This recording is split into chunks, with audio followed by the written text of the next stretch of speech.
জুবিন ক্ষেত্ৰত ৰাইজৰ লোকত গৌৰৱ গগৈ থাপনৰ কাষত একাংশ কংগ্ৰেছী সমৰ্থকে জোতা চেণ্ডেল পিন্ধি যোৱাত ৰাইজৰ লোকত পৰে গৌৰৱ গগৈ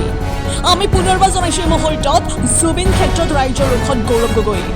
থাপনৰ কাষত একাংশ কংগ্ৰেছী সমৰ্থকে জোতা চেণ্ডেল পিন্ধি যোৱাত ৰাইজৰ লোকত পৰে গৌৰৱ গগৈ আমি জনাই আছোঁ এই মুহূৰ্তত জুবিন ক্ষেত্ৰত ৰাইজৰ লোকত গৌৰৱ গগৈ থাপনৰ কাষত একাংশ কংগ্ৰেছী সমৰ্থকে জোতা চেণ্ডেল পিন্ধি যোৱাত ৰাইজৰ লোকত পৰে গৌৰৱ গগৈ জুবিন ক্ষেত্ৰত ৰাইজৰ লোকত গৌৰৱ গগৈ থাপনৰ কাষত একাংশ কংগ্ৰেছী সমৰ্থকে জোতা চেণ্ডেল পিন্ধি যোৱাত ৰাইজৰ মাজত ৰাইজৰ লোকত পৰে গৌৰৱ গগৈ গতিকে ইয়াত কোনেও চেণ্ডেল জোতা পিন্ধাটো ভাল নালাগে ন দেখিবলৈ থাপনা আছে চবে থাপনা বেক কৰি পেলাই আৰু জোতা চেণ্ডেল পিন্ধি আছে চবে পিন্ধি আছে ভাল নালাগে ন থাপনা নহয় ইয়াত থাপনা আছে ন বেয়া লাগিছে ন থাপনা